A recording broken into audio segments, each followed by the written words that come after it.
Hello. आज हम देखेंगे कि के मैप क्या होते हैं और इसके लिए मैं रेफ़र कर रही हूँ मॉरिस मैनो की कंप्यूटर ऑर्गेनाइजेशन एंड आर्किटेक्चर की बुक। ठीक है, इस बुक के अंदर बहुत अच्छी डेफिनेशन दी हुई है, काफ़ी अच्छा एक्सप्लेन किया हुआ है। तो अगर आपको बुक रेफ़र करनी है तो ये वाली कर सकते हैं। और अभी जो के मैप का टॉपिक हम देखेंगे वो मैं इसी बुक से रेफ़र करके अभी एक्सप्लेन कर रही हूँ। तो सबसे पहले हम देखते हैं कि के मैप की हमें ज़रूरत क्यों पड़ी।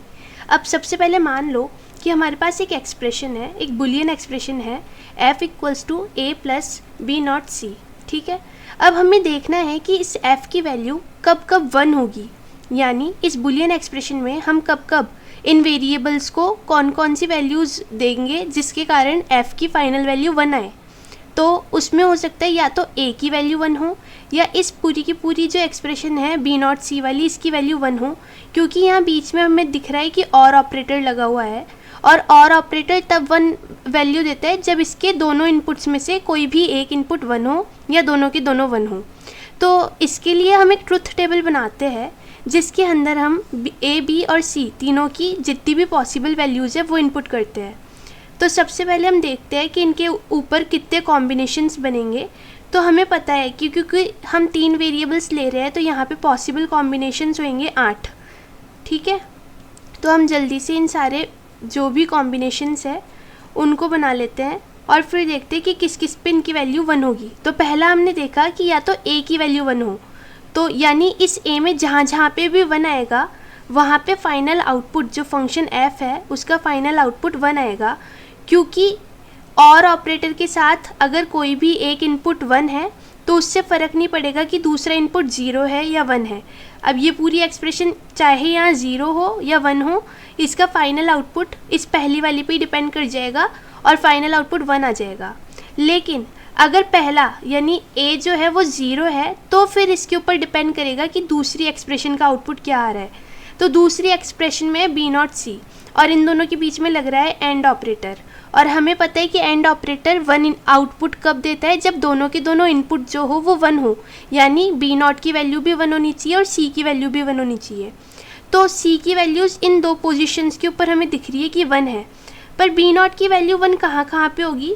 बी नॉट की वैल्यू कहाँ पे 1 होगी? जहाँ पे बी की वैल्यू 0 है। तो b जहाँ पे 0 होगा वहाँ पे बी नॉट 1 होगा, क्योंकि इसका कॉम्प्लीमेंट है। तो हमारे पास b0 इन दो पोजीशंस पे है और यहाँ पर बी नॉट की वैल्यू इन दो पोजीशंस पे 1 हो जाएगी। हमें क्या चाहिए कि जहाँ पर बी नॉट और c दोनों की वैल्यूज़ 1 हो वहाँ पे फाइनल आउटपुट 1 आएगा और बाकी की सारी जगह पर 0 आ जाएगा।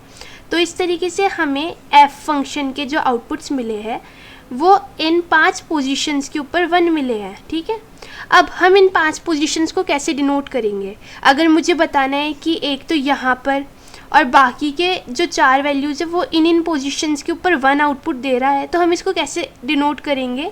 हम इसे डिनोट कर सकते हैं इसके डेसिमल इक्विवेलेंट से। तो डेसिमल इक्विवेलेंट कैसे निकलता है? हमें देखो यहाँ तीनों वैल्यूज़ 0 है और अपन जैसे बाइनरी को कन्वर्ट करते हैं ना डेसिमल के अंदर, वो यूज़ कर रहे हैं अपन। किस तरीके से? तीनों वैल्यूज़ 0 है और हमें पता है कि इन वैल्यूज़ को कैसे कन्वर्ट किया जाता है। हम यहाँ पर 2 की पावर 0 1 2 ऐसे करते हुए चलते हैं और जहाँ पे भी 1 होता है उसे इन वैल्यूज़ से मल्टीप्लाई करके सम कर देते हैं। तो सेम उसी तरीके से यहाँ पर अपन इन तीनों वैल्यूज़ पे 2 की पावर लगा कर और फिर जहाँ पे भी 1 होगा वहाँ पे आउटपुट देखेंगे तो यहाँ 0 डेसिमल इसकी वैल्यू आएगी, इसका डेसिमल इक्विवेलेंट 0 आ रहा है। ठीक है, दूसरी वाली में 1 2 3 4 5 6 7। ठीक है, यहाँ पे हमारे पास 8 वैल्यूज़ है 0 to 7, जिसके अंदर किस किस पोजीशन पे f फंक्शन की फाइनल वैल्यू 1 आ रही है। वो है एक तो फर्स्ट वाले पे, then 4th 5th 6th and 7th। ठीक है, अब इस फंक्शन को हम कैसे डिनोट करते हैं? अगर हमें इसी फंक्शन को किसी एक्सप्रेशन के फॉर्म में लिखना है तो हम कैसे लिखेंगे कि हमारे पास फंक्शन f है जिसके अंदर 3 वेरिएबल्स है x y या z, या फिर अभी हमारे पास 3 वेरिएबल्स है a b और c। हम कोई सी भी वेरिएबल्स ले सकते हैं। इसके इक्वल्स टू में हम समेशन का साइन लगाएंगे। समेशन का साइन हमें ये बताता है कि ये जो भी वैल्यू जब आगे आने वाली है उन सब के ऊपर और ऑपरेटर यूज़ होगा। ठीक है, और ऑपरेटर यानी प्लस ऑपरेटर यूज़ होगा। और कौन कौन सी पोजीशंस पे? तो हम पैरेंथेसिस के अंदर ये ही डेसिमल वैल्यूज़ डालते हैं, जैसे कि यहाँ पे 1 4 5 6 7। तो हमने इस टेबल को, इस ट्रुथ टेबल को एक्सप्रेशन की फॉर्म में ऐसे एक्सप्लेन किया है, ऐसे खोला है, तो इसको हम बोलते हैं इसकी बुलियन एक्सप्रेशन, और यहाँ पे ट्रुथ टेबल है। और इस तरीके से हमने सिंपली देखा है कि जो एफ फंक्शन है उसकी वन आउटपुट कब कब आ रहा है। अब एक बार एक दूसरा फंक्शन देखते हैं। हमारे पास मान लीजिए एफ एक फंक्शन है A B C plus A B C not N plus A not C, ठीक है। अब हमारे पास ये जो फॉर्म है, ये जो फंक्शन है, इसका अगर लॉजिक डायग्राम बनाना है तो हम कैसे बनाएंगे। हमारे पास 3 इनपुट होएंगे ए बी एंड सी, ठीक है। अब हम क्या देख रहे हैं, पहले तो इन तीनों के ऊपर एंड ऑपरेटर लग रहा है, तो सिंपली हम इन तीनों को लेते हैं और इनके ऊपर एंड ऑपरेटर लगा देते हैं, ठीक है। नाउ ए बी और सी नॉट के ऊपर लग रहा है, तो ए ले लिया, बी ले लिया और एक सी नॉट लेना है, तो सी का इन्वर्टर लगाकर हम इन तीनों को इनपुट देते हैं और यहाँ पे एंड ऑपरेटर लगा दिया। यहाँ पे क्या आउटपुट है, ए बी सी, यहाँ पे ए बी सी नॉट, और फिर लास्ट में कौन सा चाहिए, ए नॉट सी, ठीक है। तो ए नॉट ये आ गया और सी ये आ गया, ये क्या हो गया, ए नॉट सी, ठीक है। अब इन तीनों के ऊपर अपने को जैसे कि पता है और ऑपरेटर का यूज़ करना है, ठीक है। और ऑपरेटर का यूज़ करेंगे और फाइनल आउटपुट एफ फंक्शन आएगा, ठीक है। लेकिन हम क्या देख रहे हैं कि हम बुलियन प्रॉपर्टीज़ का यूज़ करके, अलजेब्रा की प्रॉपर्टीज़ का यूज़ करके इसको मिनिमाइज़ कर सकते हैं। कैसे मिनिमाइज़ करेंगे, हमारे पास ए बी सी और A B C not term है, यहाँ पे हमें दिख रहा है कि ए बी दोनों साइड कॉमन है, ठीक है। अभी ए बी दोनों साइड कॉमन है, तो इस कॉमन को हम बाहर निकाल लेते हैं और अंदर क्या रह जाएगा, सी प्लस सी नॉट, ठीक है। प्लस करके हमें ए नॉट सी मिला, ये ऐसे कैसे पूरी टर्म यहाँ आ गई, ठीक है। और इस वाले में हमने कॉमन ले लिया, कौन सी प्रॉपर्टी यूज़ की, हमने प्रॉपर्टी यूज़ की कि एक्स वाई और एक्स जेड अगर यहाँ पे दिए हुए हैं तो एक्स कॉमन बाहर आ जाएगा, वाई प्लस जेड अंदर रह जाएगा, इसे डिस्ट्रीब्यूटिव प्रॉपर्टी कहते हैं। तो हमने डिस्ट्रीब्यूटिव प्रॉपर्टी का यूज़ करके यहाँ ए बी को कॉमन बाहर निकाल लिया। अब हमें पता है कि x मल्टीप्लाई किया जाएगा जब उसके कॉम्प्लीमेंट से, तो फाइनल आउटपुट इसका 0 आएगा, ठीक है। और जब x प्लस किया जाएगा उसके कॉम्प्लीमेंट से, तो इसका फाइनल आउटपुट जो होगा वो 1 आएगा, ठीक है। ऐसा क्यों हुआ, क्योंकि अगर x 0 है तो ये दूसरी वैल्यू 1 हो जाएगी, मल्टीप्लाई करने पे आंसर 0 आएगा। और अगर x 1 है तो 0 हो जाएगी, मल्टीप्लाई करने पे आंसर, मल्टीप्लाई का मतलब हो गया हम एंड ऑपरेटर का यूज़ कर रहे हैं, तो उसमें भी आंसर 0 ही आएगा। यहाँ अगर ये 0 है, इसकी वैल्यू 1 हो जाएगी, प्लस करने पे या और ऑपरेटर यूज़ करने पे आंसर 1 आ रहा है, और यहाँ 1 है तो 0 हो जाएगी, और यहाँ पे भी और ऑपरेटर यूज़ करने पे आंसर 1 आ रहा है। तो सेम तरीके से सी और सी नॉट को प्लस करेंगे तो आंसर 1 आया, ए बी को मल्टीप्लाई करेंगे 1 से, और ऐसे कैसे दूसरी टर्म हमने उतार ली। जब हम किसी भी एक्सप्रेशन या फिर किसी भी वेरिएबल को 1 से मल्टीप्लाई कर रहे हैं, यहाँ पे एंड ऑपरेटर लगा रहे हैं, तो फाइनल आउटपुट वो एक्सप्रेशन ही आती है। और ए नॉट सी ये क्या हो गई, इसकी मिनिमाइज टर्म हो गई, ठीक है। A B plus A not C इसकी मिनिमाइज टर्म हो गई। इसको हमने कैसे मिनिमाइज़ किया, हमने प्रॉपर्टीज़ का यूज़ करके, जो रूल्स होते हैं बुलियन अलजेब्रा के, उन रूल्स का यूज़ करके इसको मिनिमाइज़ किया। और अब इसका जब हम लॉजिक गेट बनाएंगे तो हमने 3 इनपुट लिए ए बी सी, जैसे हमने ऊपर वाले डायग्राम में लिए थे। पहले हम इन दोनों का एंड कर रहे हैं, ठीक है, और फिर ए नॉट का और सी का एंड कर रहे हैं और इन दोनों को और के अंदर डाल रहे हैं। तो यहाँ पे भी फंक्शन आउटपुट फाइनल एफ ही आएगा, ठीक है, दोनों तरफ एफ फाइनल आउटपुट आ रहा है। लेकिन हमारे पास फ़र्क क्या है कि यहाँ पे हमें कम गेट्स की ज़रूरत पड़ी है और यहाँ पर ज़्यादा की ज़रूरत पड़ी है, प्लस यहाँ पर हमारे पास वेरिएबल्स भी कम है और यहाँ पे हमें ज़्यादा वेरिएबल्स की ज़रूरत पड़ी है, जबकि फाइनल आउटपुट दोनों ही केसेस में सेम है। इसे हम बोलते हैं मिनिमाइज़ करना।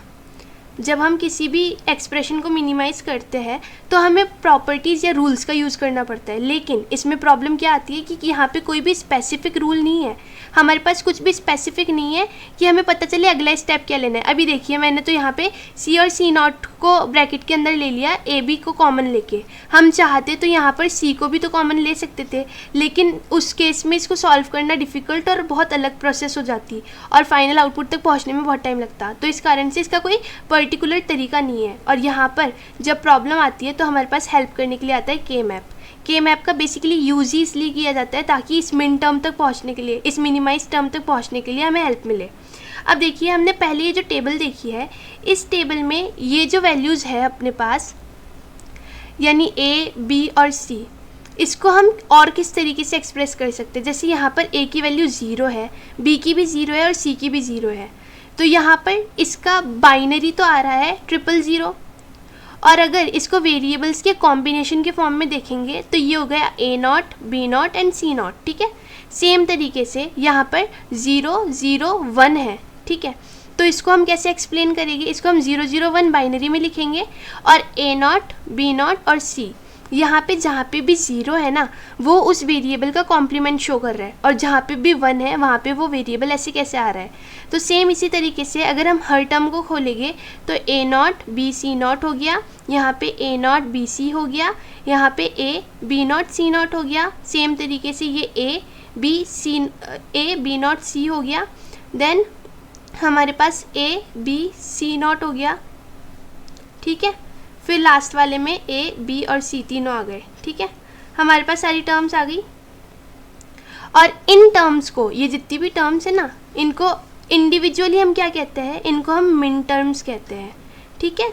मिन टर्म्स क्या होती है कि यहाँ पर हम कॉम्बिनेशन देख रहे हैं कि अलग अलग वेरिएबल साथ में किस तरीके से कंबाइन किए गए हैं, इनको साथ में किस तरह कॉन्केटनेट किया गया है, ठीक है। ये क्या है, मिन टर्म्स है। ये अभी इसलिए बता रही हूँ क्योंकि इसका आगे यूज़ कर रहे हैं हम। यहाँ पे हमने इसको भी एक्सप्लेन कर दिया, यहाँ पर ये आपस में मिन टर्म्स है और इनके ऊपर और ऑपरेटर का यूज़ किया गया है, ठीक है। अब हम के मैप को एक्सप्लेन करते हैं कि के मैप क्या होता है, ठीक है। के मैप देखते हैं। तो के मैप क्या करेगा, एक पिक्टोरियल रिप्रेजेंटेशन देगा। पिक्टोरियल रिप्रेजेंटेशन होगा जिसकी हेल्प से हम सिंपल तरीके से और स्ट्रेट फॉरवर्ड तरीके से क्या कर पाएंगे, हम स्ट्रेट फॉरवर्ड तरीके से उसकी मिनिमाइज टर्म तक पहुँच पाएंगे। हम बुलियन एक्सप्रेशन को ईजीली स्ट्रेट फॉरवर्ड तरीके से मिनिमाइज़ कर पाएंगे। इसको देखने के लिए हम पहले देखते हैं कि मान लीजिए हमारे पास कितने वेरिएबल्स हैं, 2 वेरिएबल्स हो गए, 3 वेरिएबल्स हो गए, 4 वेरिएबल्स हो गए। तो इसको हम पिक्टोरियली रिप्रेजेंट करेंगे स्क्वायर्स की मदद से, अलग अलग नंबर ऑफ़ स्क्वायर्स की मदद से। लेकिन ये कितने नंबर ऑफ़ स्क्वायर्स होगी, ये डिपेंड करेगा कि उसमें वेरिएबल्स कितने हैं। अगर 2 वेरिएबल्स हैं तो हमारे पास जो स्क्वायर्स, नंबर ऑफ़ स्क्वायर्स होंगे ना, ये वाले स्क्वायर्स, ये होगी 2 की पावर 2, यानी ये वाला जो नंबर है ये 2 पे पावर लग जाएगा।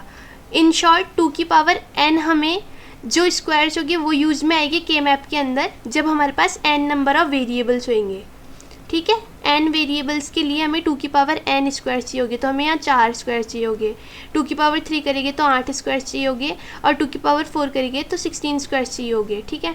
अब जल्दी से 2 वेरिएबल्स के लिए देखते हैं हम कैसे बनाएंगे एक के मैप। बहुत ईजी है, हमें 2 वेरिएबल्स चाहिए।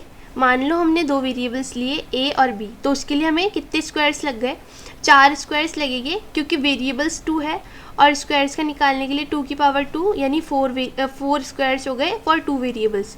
हमारे पास वेरिएबल्स है a और b, तो हम a को लेफ्ट साइड में रखते हैं, b को राइट साइड में रखते हैं। इसे इस तरीके से बनाते हैं। इसमें क्या नोट कर रहा है कि a की जो जो पॉसिबल वैल्यूज़ होगी वो यहाँ लेफ्ट साइड में लिखी जाएगी, और b की जो भी पॉसिबल वैल्यूज़ वो यहाँ लिखी जाएगी टॉप मोस्ट साइड पे। अब देखो a की पॉसिबल वैल्यूज़ हो सकती है 0 और 1, और b की भी 0 और 1।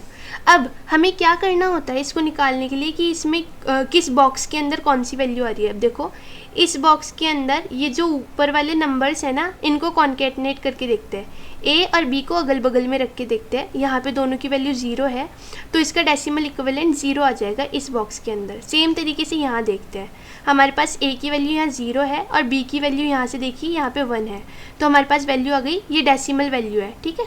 डेसिमल वैल्यू है 1। सेम तरीके से हम अगर यहाँ पे देखेंगे, यहाँ पे a की वैल्यू 1 है एंड देन b की वैल्यू 0 है, तो 0 पीछे है और 1 जो है वो a की वैल्यू है, तो हमारे पास डेसिमल इक्विवेलेंट आ गया 2। सेम तरीके से लास्ट वाले बॉक्स में देखते हैं, इन दोनों की ही वैल्यू 1 है, तो फाइनल आउटपुट आ गया 3। इनकी डेसिमल वैल्यूज़ हमने पुट कर दी, ठीक है। इसको बोलते हैं के मैप। इसका यूज़ क्यों किया जाता है, अब देखो मान लो मेरे पास के मैप है और हमने इस के मैप के अंदर क्या इनपुट किया कि मेरे पास A0C जो मिन टर्म है उसमें वैल्यू 1 आ रही है, ठीक है। तो मैं कैसे पता करूँगी कि A0C कहाँ पे है। हमारे पास A है, B है, A की पॉसिबल वैल्यूज़, B की पॉसिबल वैल्यूज़, और हमने देखा कि जहाँ पे भी 0 होगा वो उस वेरिएबल का कॉम्प्लीमेंट होगा, और 1 होगा वहाँ पे वो सेम वेरिएबल रहेगा। सेम यहाँ पे भी कॉम्प्लीमेंट और यहाँ पे भी वेरिएबल हो गया, ठीक है। अब देखो A0B, ठीक है, A0B है, यहाँ पे हमारे पास 2 वेरिएबल्स है, हमने पहला A लिया है, दूसरा B लिया है, तो ए नॉट कहाँ पे, ये देखो ए नॉट यहाँ है इस और इस बॉक्स के लिए, लेकिन उसी के साइमल्टेनियसली बी वाला वेरिएबल कहाँ पे है, बी वाला सिर्फ यहाँ पे है।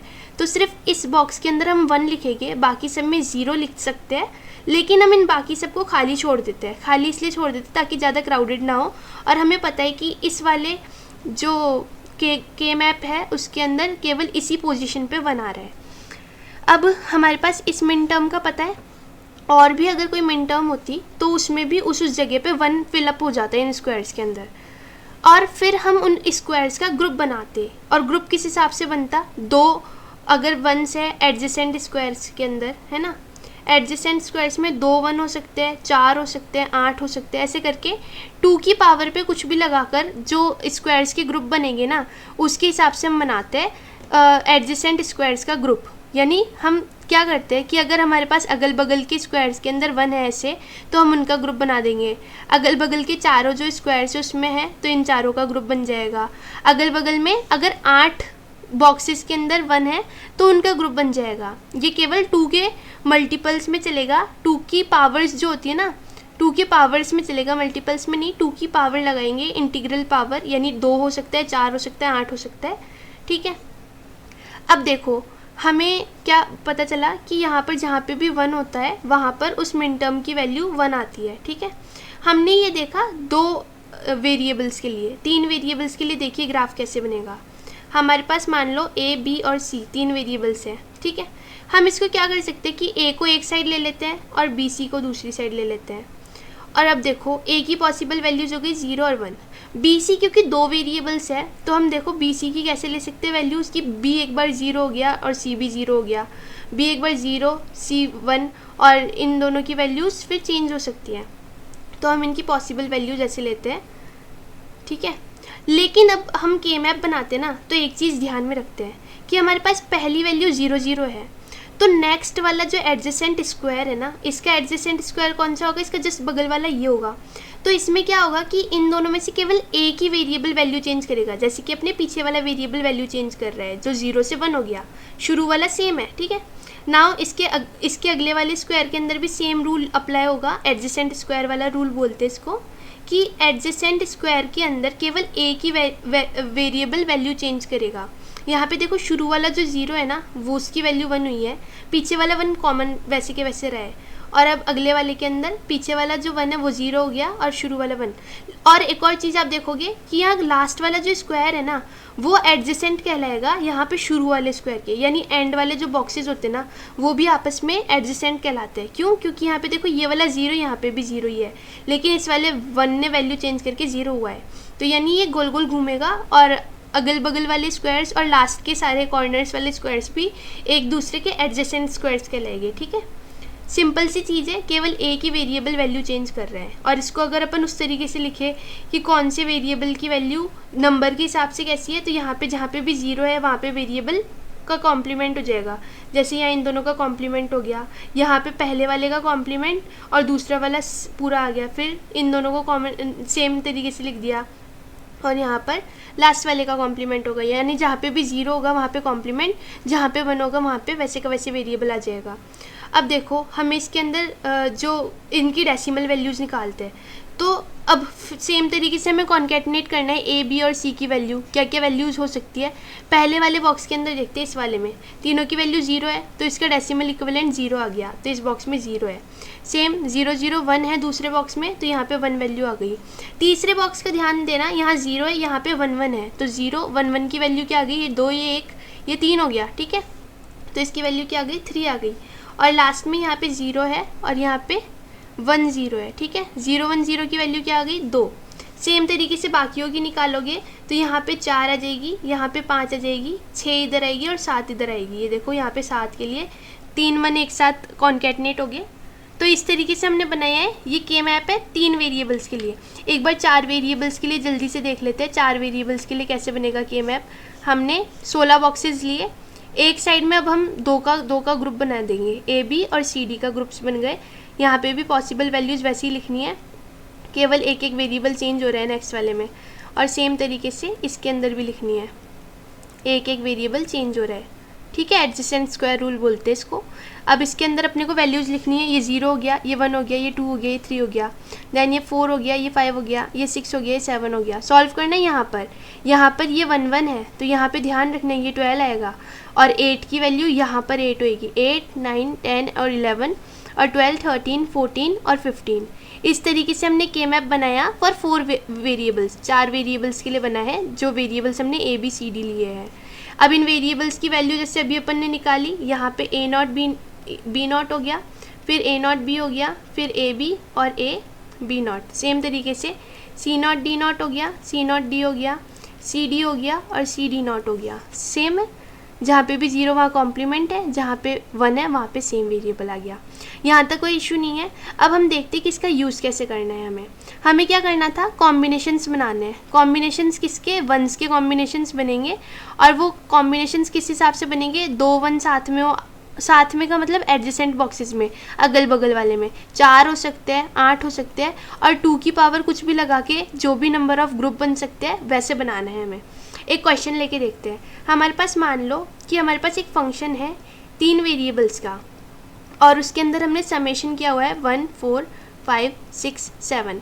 ठीक है, अब हमें निकालना है कि इसकी जो मिनिमाइज्ड इक्वेशन होगी, मिनिमाइज्ड का मतलब हो गया कि सिंप्लीफाइड इक्वेशन हो गई, जिसके अंदर एक्स्ट्रा वेरिएबल्स ना हो, यानी मिनिमम नंबर ऑफ वेरिएबल्स होएगा। ठीक है, कम से कम वेरिएबल्स लेने अपने को। अब कैसे लेंगे, 3 है, 3 के लिए अपने पास के मैप बनेगा ऐसा वाला, एक साइड आ गया ए और दूसरी साइड आ गया बी सी। ठीक है, possible values of A, possible values of B C. ठीक है, यहाँ पे नंबर डालते टाइम ध्यान रखना है कि एडजेसेंट वालों के अंदर केवल एक वेरिएबल होगा जो वैल्यू चेंज करेगा। अब पहला है 0 0 0, लेकिन हमें कौन कौन से पे 1 रखना है, ये डेसिमल इक्विवेलेंट बता रहे हैं कहाँ पे इसकी वैल्यू 1 आ रही है। तो 1 बता रहा है कि पहला जहाँ पे 1 डेसिमल इक्विवेलेंट आएगा ना, कहाँ पे आएगा 1 डेसिमल इक्विवेलेंट, 0 0 1 वाले पोजीशन पे। ए बी सी में ए बी की वैल्यू 0 होगी और सी की वैल्यू 1 होगी। तो देखो 0 0 और 1 यहाँ पे है, अपने 1 आ रहा है। दूसरा कौन सा है, 4th वाले पे, तो जहाँ पे भी डेसिमल नंबर 4 आ रहा है, 4 कहाँ पे आएगा, ये 1 2 4 यानी 1 0 0 इस वाली वैल्यू पे, यानी 1 0 0 यहाँ पे आ गया, 4 5 यहाँ पे, 6 यहाँ पे और 7 यहाँ पे बन गया। अब हमें क्या करना है, ग्रुप बनाना है। तो देखो ग्रुप कैसे बन रहा है, एक तो ये नीचे के चारों को अपन एक साथ ग्रुप में कर सकते हैं ना, एडजेसेंट स्क्वायर से। एडजेसेंट में मैक्सिमम नंबर लेना है 2 4 8 के हिसाब से, तो उसमें ये चारों का एक ग्रुप हो गया। ठीक है, और दूसरा ये वाला ग्रुप हो गया। हमें सबके सब सारे के सारे को यूज़ करना है, सारे को यूज़ करना है, और उसको भी 2 की पावर के हिसाब से लेना है ग्रुप के अंदर। अब देखो इसको नाम कैसे दूंगी कि मेरा कौन कौन सी पोजीशन पे कौन कौन से वैल्यू चाहिए। तो इस बॉक्स में देखो हमें देखना है कि कौन कौन से वेरिएबल्स कॉमन है। यहाँ क्या है, ए नॉट और ये A, B not C not, B not C, B C और बी सी नॉट। ठीक है, इस वाले के अंदर देखो ए, यहाँ पे ए नॉट है, यहाँ पे ए है, तो वैल्यू चेंज हो रही है, इसको नहीं ले सकते। ऊपर वाले में देखो बी नॉट सी, इस वाले के लिए भी बी नॉट सी ही है और इस वाले के लिए भी बी नॉट सी ही है, तो हमारे पास पहली मिन टर्म क्या आ गई, बी नॉट सी। हमने क्या किया है कि जो ग्रुप बनाया है उसमें कॉमन वेरिएबल सर्च करने हैं ना। नीचे वाले 4 का ग्रुप देखते हैं, हम कॉमन ले सकते हैं। तो हमने जैसे देखो ये वाले 1 को कॉमन लिया हुआ है दोनों ग्रुप्स के अंदर, हमें बस मैक्सिमम नंबर ऑफ 1 चाहिए एडजेसेंट स्क्वायर्स में। अब देखो यहाँ पे क्या कॉमन है, यहाँ पे बी सी की वैल्यू तो सब में चेंज हो रही है। ठीक है, किसी में भी कांस्टेंट नहीं है, लेकिन ए की वैल्यू सब में सेम है, तो हम ए को ले सकते हैं। तो हमारे पास फाइनल जो टर्म आएगी एफ फंक्शन की, जो फाइनल इक्वेशन बनेगी वो ये बनेगी। ये इसकी मिनिमाइज्ड इक्वेशन हो गई, ये सबसे कम वेरिएबल्स के साथ इसकी इक्वेशन बनी है। और आपने नोटिस किया होगा तो ये वही इक्वेशन है जिसकी हमने स्टार्टिंग में ट्रुथ टेबल बनाई थी, A plus B not C. Same अपने पास इक्वेशन आ गई, ईजी तरीका था। हमें बस एक गेम की तरह यहाँ पे 1 के ग्रुप्स बनाने हैं। अब चलिए एक क्वेश्चन लेके और देखते हैं, उसके बाद क्लियर हो जाएगा। हमारे पास मान लीजिए एक फंक्शन है एफ, जिसके अंदर हमने 3 वेरिएबल्स लिए हैं। यहाँ अंदर जो भी वेरिएबल्स होगी वो बताएंगे कि कौन कौन से वेरिएबल्स हैं। समेशन का साइन बता रहे हैं कि जो भी मिन टर्म्स है उनका समेशन होगा, और मिन टर्म्स की डेसिमल इक्विवेलेंट वैल्यू ये दी हुई है। ठीक है, अब हम जल्दी से खोल लेते हैं। इसको बनाने के लिए एक के मैप बनाया, उसके अंदर ए की वैल्यूज़ इस साइड में रख रहे हैं, बी सी की इधर रख रहे हैं, पॉसिबल वैल्यूज़ हमने रख दी, और अब हम पुट करेंगे 1 इन पोजिशंस पे। 3 कहाँ पे आ रहा है, यहाँ पे 3 अपनी इस पोजीशन पे आ रहा है, ठीक है।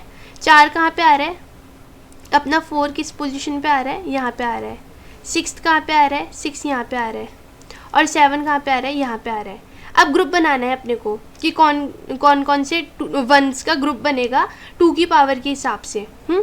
तो पहला ग्रुप तो देखो ये बन गया, सिंपल सा था, ये ग्रुप बन गया 1, ठीक है। और दूसरा ग्रुप देखो, दूसरा ग्रुप हम ऐसे बना सकते हैं, ये एडजेसेंट स्क्वायर्स हो गए ना आपस में, तो ये 2 स्क्वायर्स का एक ग्रुप बन गया। अब देखो इस ग्रुप को अपन अब नाम देना है कि किस तरीके से नाम देंगे। तो पहले ये देखते हैं यहाँ क्या क्या कॉमन है इसके लिए। ये तो चेंज हो रहा है, ठीक है, इसको नहीं लेना है, ये वाले लेते हैं। तो ये क्या हो गया, BC हो गया। तो पहली मिन टर्म क्या आ गई, BC। नाउ इस वाले में देखते हैं, इस वाले में क्या कॉमन है। इस वाले में देखो यहाँ पर तो A कॉमन है, ठीक है, A की वैल्यू तो ठीक है, A तो आ रहा है, लेकिन ऊपर भी कुछ कॉमन है। ऊपर वाले में नोटिस करो, यहाँ पे जो लास्ट वाला 0 है वो यहाँ पे भी लास्ट वाला 0 है, इसका मतलब यहाँ पे भी C0 कॉमन है, तो A के साथ C0 लग जाएगा, ठीक है। फाइनल इक्वेशन क्या बनेगी, AC0 प्लस BC। ये इसकी मिनिमाइज्ड जो फाइनल इक्वेशन है वो है, ठीक है। इस फंक्शन को हम इक्वेशन के हिसाब से ऐसे लिखेंगे। एक क्वेश्चन और सॉल्व करते हैं। हमारे पास एक फंक्शन है, फिर से इसमें 3 अपन ने वेरिएबल्स लिए हैं, इसमें समेशन का साइन लगाया 0 2 4 5 और 6, ठीक है। अगेन हम बॉक्स बना रहे हैं, इसको के मैप बोलते हैं। के मैप बनाया, value they the A B C की वैल्यू, ये 0 1 हो गया, 0 0 0 1 1 1 1 0 हो गया। अब फिल करना है, जहाँ पे 0 होगा वहाँ पे बनाएगा, 2 होगा वहाँ पे बनाएगा। 2 कहाँ हो रहा है, यहाँ पे हो रहा है। 4 कहाँ पे हो रहा है, 4 की वैल्यू यहाँ पे आ रही है। 5 कहाँ पे हो रहा है, 5 यहाँ पे हो रहा है। और 6 कहाँ पे हो रहा है, 6 यहाँ पे हो रहा है, ठीक है, बन गया ग्रुप। अब हमें क्या करना है, सेम तरीका यूज़ करना है। अब देखो हम कैसे बनाएंगे इसके अंदर। देखो मैंने कहा था कि चारों के चारों कॉर्नर्स जो होते हैं ना वो भी एडजेसेंट होते हैं, तो ये 1 2 3 4 कॉर्नर्स का एक ग्रुप बन गया। और दूसरा ग्रुप, अब क्योंकि ये 1 अकेला बच गया तो हम किसी भी 1 के साथ इसको ग्रुप बना सकते हैं, लेकिन अवेलेबल कौन सा है, केवल ये वाला 1 अवेलेबल है, तो ये दूसरा ग्रुप बन गया। अब हम देखते हैं इसको खोल के कि पहले ग्रुप को क्या नाम देंगे। देखो ये वाले जो कॉर्नर्स है ना, इन कॉर्नर्स में कॉमन ढूंढो, क्या कॉमन है। देखो इन कॉर्नर्स में एक ही वैल्यू तो सब में चेंज हो रही है, तो इसको तो नहीं ले सकते। अब इन कॉर्नर्स में सर्च करो कि B और C में से कोई वैल्यू है क्या जो कांस्टेंट रह रही है। देखो B की वैल्यू यहाँ 0 है और इस वाले में 1 है, ये भी चेंज हो रही है। कॉमन कौन सा रह रहा है, C कॉमन रह रहा है, जो भी नॉट फॉर्म के अंदर है। तो C0 अपना इन कॉर्नर्स के लिए पहला वेरिएबल आ गया, ठीक है, C0 आ गया। अब कौन सा बच गया, अब अपने पास इन 2 1s का ग्रुप बच गया, ठीक। इन 2 1s में देखो क्या कॉमन है, ठीक है, A कॉमन है, हमें पता चल गया कि A कॉमन है। और A के अलावा ऊपर वालों में कुछ कॉमन है, हाँ देखो यहाँ पे ये 0 कॉमन है, यानी ये B0 कॉमन है, ठीक है, तो B0 लग गया। ये दोनों मिन टर्म्स के बीच में अपने को और ऑपरेटर यानी समेशन ऑपरेटर करना है ना, तो ये समेशन ऑपरेटर लगा दिया। तो फाइनल इक्वेशन जो अपनी बन गई इस वाले फंक्शन के लिए वो बन गई C0 A B0 और इन दोनों का सम या फिर और ऑपरेटर, ठीक है।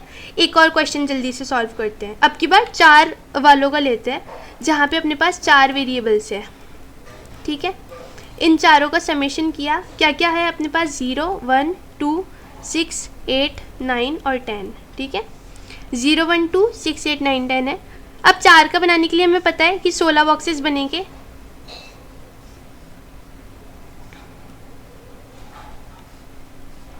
यहाँ पे A B एक साइड में ले लिया, C D दूसरी साइड में, पॉसिबल वैल्यूज़ डाल दी। इसका पैटर्न ध्यान रखना, अपने को किस तरीके से केवल A की वेरिएबल चेंज करना है और वो भी सारे वेरिएबल्स आ जाने चाहिए, ठीक है।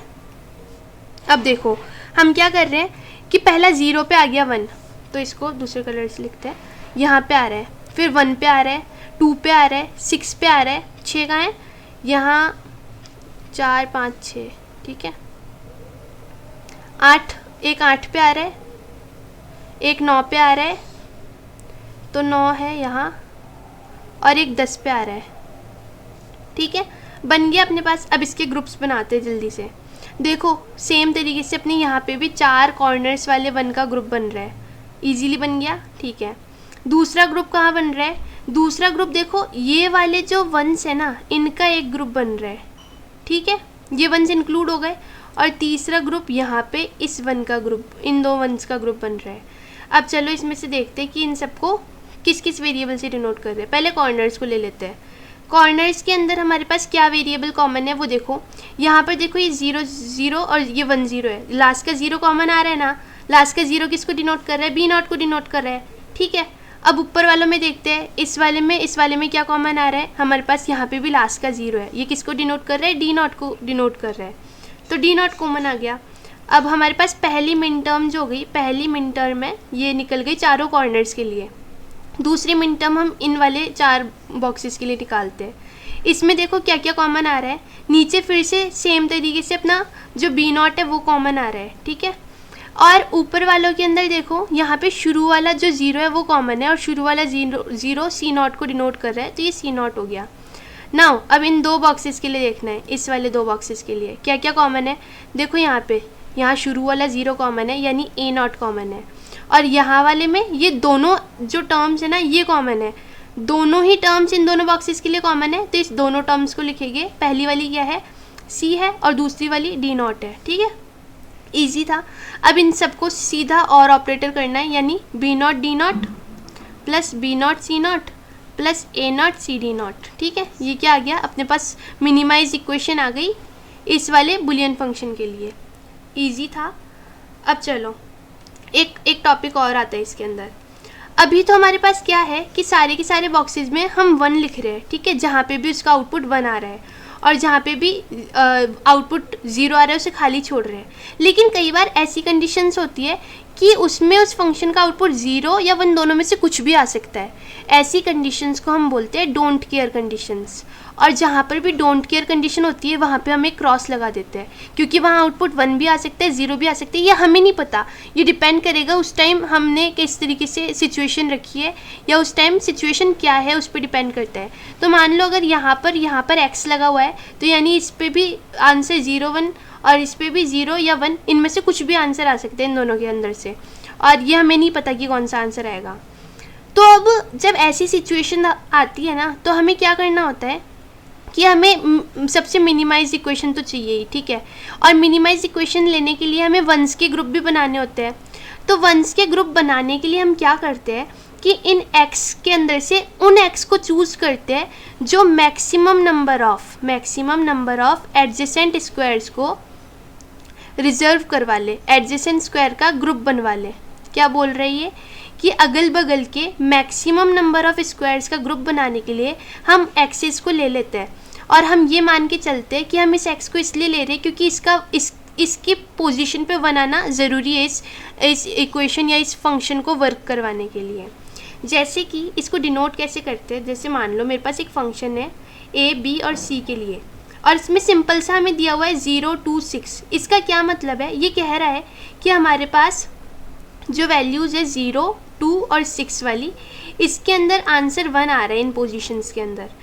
और एक डी नाम का, इसको क्या बोलते हैं? Don't care condition. Don't care condition same जो फंक्शन है उसके अंदर क्या है कि डोंट केयर बोल रहा है 1 3 और 5 के अंदर जो है ना वो डोंट केयर कंडीशन से, यानी यहाँ इन पोजीशंस के ऊपर एक्स है। अब हमें कैसे ग्रुप बनाना है कि हमें ग्रुप इस तरीके से बनाना है कि इन एक्सेस को वहाँ ले जहाँ पे 1 का मैक्सिमम नंबर ऑफ ग्रुप्स बन जाए। तो हम देखते हैं, हमारे पास ये बन गया, ये ए हो गया, ये बी सी हो गया। पॉसिबल वैल्यूज़ डाल दिए अपन ने। अब देखो 0 2 और 6 पोजीशंस पे तो 1 है, यहाँ पे तो कोई डाउट नहीं है। 0 2 और 6 पोजीशन के अंदर 1 है, यहाँ पे कोई डाउट नहीं है। 0 2 और 6 पोजीशन पे अपन ने 1 लगा दिया। x कहाँ पे? 1 पे x है तो यहाँ पे x लगा दिया।